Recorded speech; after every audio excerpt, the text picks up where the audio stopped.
Σε ηλικία 14 ετών διάπεσα για πρώτη φορά τα ματωμένα χώματα της Διδός Σωτηρίου. Το 2010, κοντά 30 χρόνια μετά, 32 χρόνια μετά, ο Θεός με ευλόγησε να βρεθώ στο Κυρκιτζέ, είναι το χωριό το οποίο αναφέρει η Διδός Σωτηρίου, στα ματωμένα χώματα και είναι πίσω μου. Φαντάζεστε κανείς τι έγινε το 1922 εδώ και βεβαίως οι στιγμές είναι συγκινητικές ακόμα και για μας που δεν είμαστε από εδώ, αλλά κατανοούμε όλοι και σκεφτόμαστε τι γινόταν τότε. Πίσω μου βρίσκεται το Κυρκιτζέ.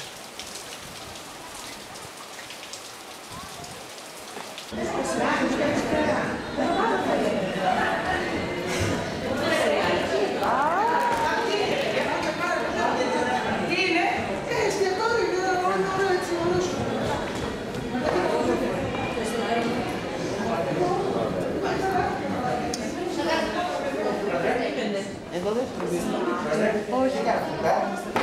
Εδώ. Εμείς κάτσαμε τώρα. Καθόμαστε καθόμαστε. Α, μάλιστα.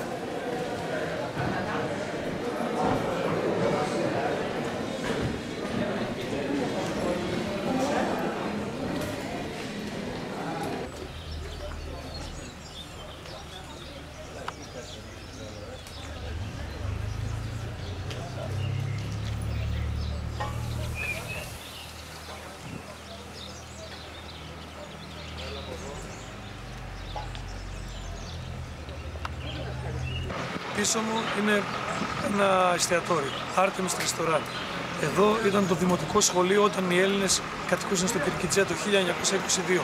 Μετά την καταστροφή, γιατί δεν υπήρξε ποτέ ανταλλαγή, το δημοτικό σχολείο έγινε ρεστοράν. Σε αυτό το δημοτικό σχολείο φοιτησε και η Διδός Σωτηρίου. Θα σε βγάλουμε. Θα μπούμε και κάτι, γιατί δεν μπορούμε. Βρίσκομαι στο λιμάνι της Σμύρνης. Το 1922 από εδώ εκδιώχθησαν οι Έλληνες άρον-άρον. Οι στιγμές βεβαίως είναι συγκινητικές, καθώς η πόλη διοικήθηκε από τους Έλληνες και μπορεί να φανταστεί κανείς τι γινόταν το 1922 σε αυτόν εδώ το χώρο όταν οι Έλληνες έτρεχαν για να σωθούν από τους Τούρκους.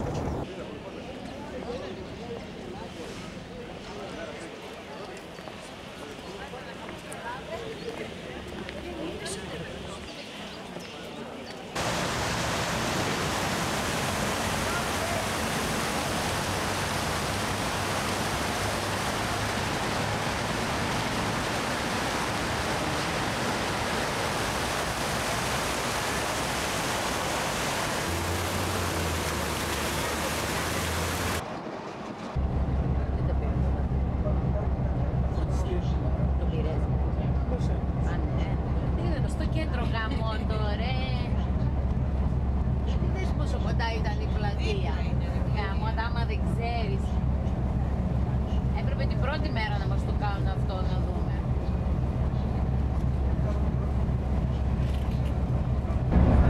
Αυτή την ώρα κάνουμε την κρουαζιέρα στα παράλια στην Προκυμαία, στη Σμύρνη. Κατευθυνόμεθα προς το ιστορικό Κορδελιό και την ιστορική Μενεμένη.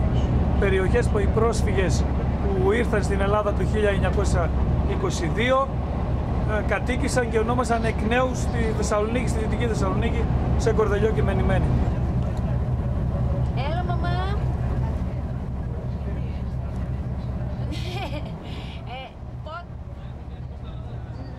Να είσαι καλά, μαμά, και εσύ. Και εσείς. Πώς είστε, όλα εντάξει? Ωραία. Πού πήγε?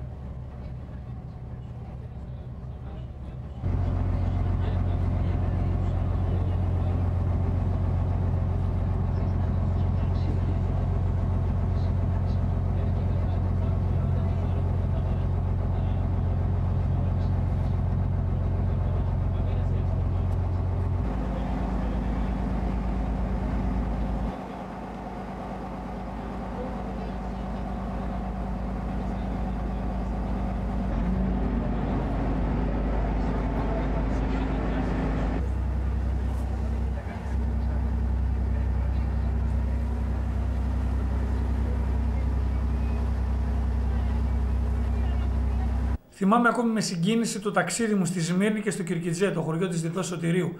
Το θυμόμαστε όλοι από τα ματωμένα χώματα. Είναι αδιανόητο άλλωστε να βρεθεί στη Σμύρνη, να βρεθεί στην Ιωνία, στην αρχαία Ιωνία και να μην επισκεφθεί την Έφεσο. μία από τις 7 πόλεις, πρώτες χριστιανικές πόλεις της Μικράς Ασίας και μία από τις πρώτες εκκλησίες στις οποίες ο Ευαγγελιστής Ιωάννης είχε στείλει το έργο του «Η Αποκάλυψη».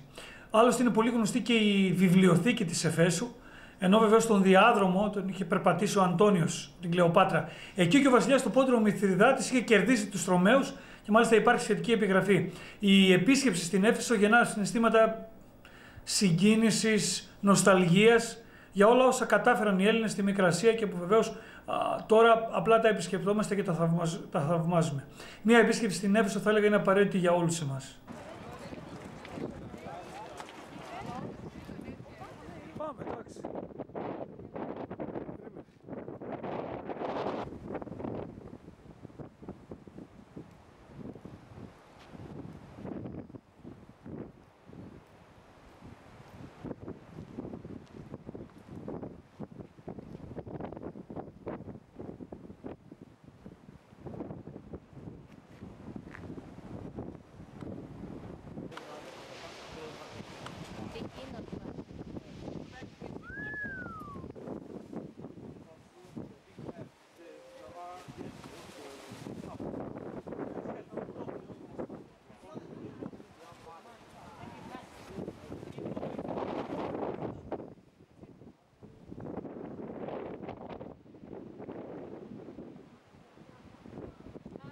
Δεν θέλω. Να η Ελληνική πιναγίδα, τη βλέπεις?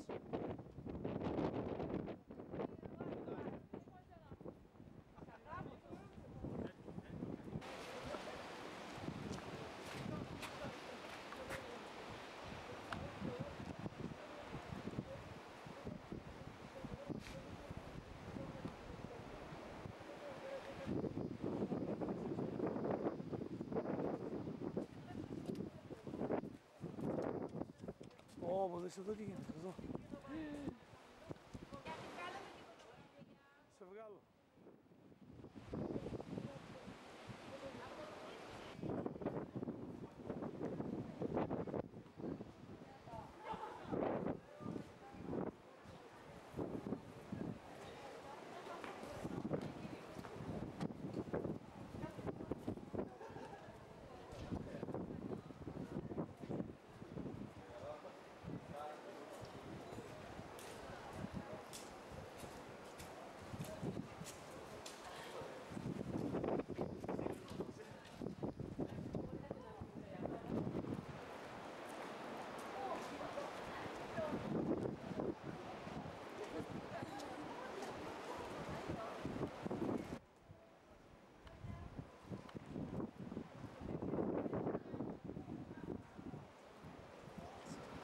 Εδώ βρισκόμαστε στο Μεγάλο Θέατρο της Εφέσου.